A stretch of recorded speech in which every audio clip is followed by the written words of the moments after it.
Jusqu'à 9h, Good Morning Business.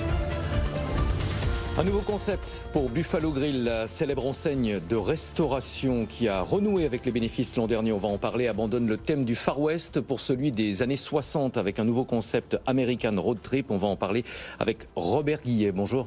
Bonjour. Directeur général de Buffalo Grill. Pourquoi cette transformation ? Alors d'abord, Buffalo Grill, c'est 325 restaurants en France, une couverture nationale et une marque qui est dans le cœur de tous les Français avec un taux de notoriété très important. Mais il est important pour rester dans ce cœur des Français de pouvoir faire évoluer. On ne croit pas à la révolution, on croit nous à l'évolution en termes marketing. Et le travail qui a été fait, c'est de laisser un tout petit peu derrière nous les cow-boys et les Indiens et d'évoluer gentiment vers l'American Road Trip. On veut retenir de l'Amérique les grands espaces, le lieu de tous les possibles. Et c'est ça notre idée. Les restaurants Buffalo Grill auront notamment une wedding chapel, petit clin d'œil à Las Vegas.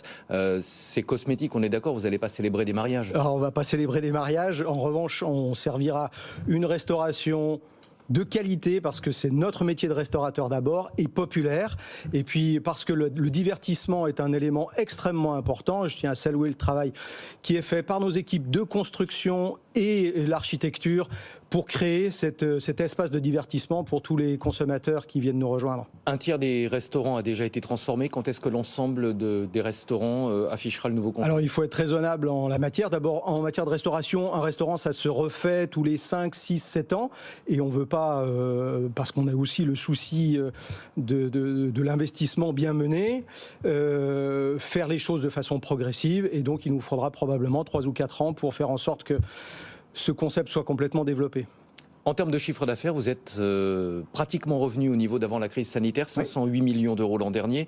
L'enseigne a également renoué avec les bénéfices, 36 millions d'euros de résultats opérationnels en 2023. Quel a été le moteur de ce redressement ?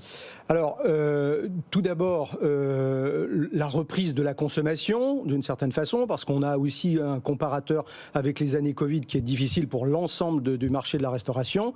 Une partie de la fréquentation qu'on avait dans nos restaurants, comme tout le marché de la restauration, n'est pas revenu. On réussit avec Buffalo Grill à gagner de la part de marché avec le renouvellement du nouveau concept, avec l'évolution des offres que l'on a, avec notre présence sur les réseaux sociaux. Et le moteur, c'est aussi, il faut le dire, l'inflation, qui a tiré le ticket moyen de l'ensemble de la restauration vers le haut. Mais on reste avec la fierté d'avoir le ticket moyen le plus faible de toute la restauration chaînée. La crise sanitaire, l'inflation, la crise du pouvoir d'achat, qu'est-ce que ça a changé sur les habitudes de consommation de vos clients ? En un seul mot, moins la semaine et plus le week-end. On a des bassins de consommation qui sont désertés parce que le télétravail, tout le monde le comprend, fait qu'on consommera moins de déjeuner, de travail ou à proximité de son lieu de travail. Et en revanche, une appétence bien plus forte de nos consommateurs pour les moments de divertissement, et on est parfaitement placé sur ces moments-là. Comment est-ce que vous vous êtes adapté aux questions de pouvoir d'achat ? Vous commercialisez notamment des produits à base de viande. Ça n'est pas un ingrédient bon marché. Comment est-ce que vous restez compétitif ? Alors, viande, vous avez dit, et peut-être que déjà ça évoque le fait qu'il y a une déconsommation de la viande, ce qui n'est pas le cas dans la restauration, c'est vraiment le cas sur la partie consommation à domicile.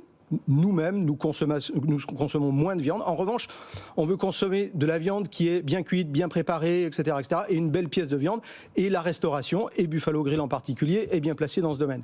Et donc, en termes de prix, et pour la partie prix, on a tout l'ensemble de la restauration qui tire les prix vers le bas avec des annonces très très fortes et une puissance de communication très forte là-dessus. Et nous aussi.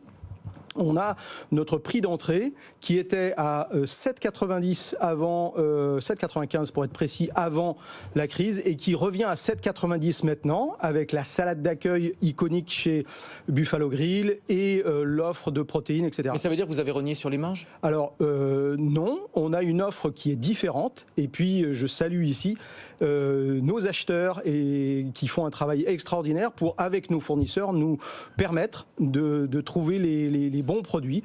Nos marges ont souffert et on a repris progressivement avec une offre qui a changé et qui permet de maintenir des prix très bas. Vous allez ouvrir cette année 24 restaurants supplémentaires, des franchisés. Buffalo Grill aujourd'hui est propriétaire d'environ 70% de ces restaurants. Vous souhaitez davantage développer la franchise désormais, pour quelles raisons? Alors, deux raisons essentielles. La première, c'est la proximité du management. On est dans un monde dans lequel, comme Jérôme Fourquet aime bien le dire, le travail maintenant, c'est plus le centre de tout, c'est ce qui est coincé entre le week-end et les RTT. Il dit ça de façon un peu provocante, mais c'est un petit peu la réalité du monde dans lequel on est.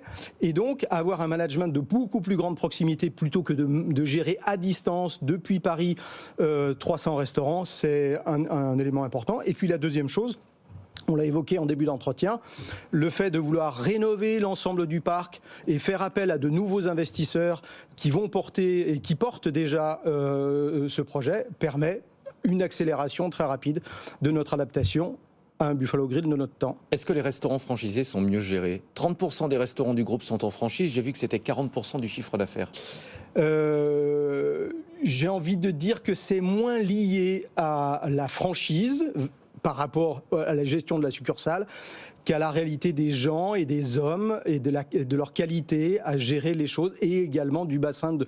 Je vous fais pas de langue de bois, mais c'est vraiment la réalité. Un peu quand même, mais c'est un modèle qui est favorisé par beaucoup d'acteurs de votre secteur, la franchise. Oui. Et je pense que les deux raisons précédentes, c'est la proximité du management et donc la très bonne gestion, vous avez raison, avec la capacité à investir et à rafraîchir le concept de façon plus rapide. La transformation de Buffalo Grill, merci d'être venu nous en parler ce matin. Robert Guillet, directeur général de cette enseigne donc de restauration. Merci beaucoup.